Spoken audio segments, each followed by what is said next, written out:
Rex begonias are famous because they can grow new plants directly from a leaf. Choose a healthy begonia leaf.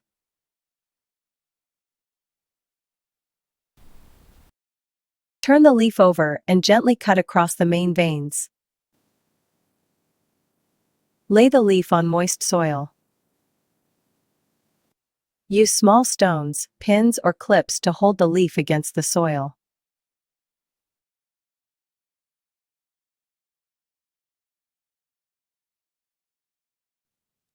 Tiny red shoots starting to appear.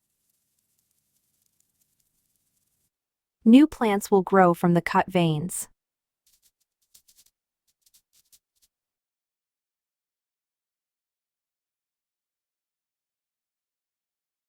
Separate the new plants when they grow bigger. Plant them in their own pots.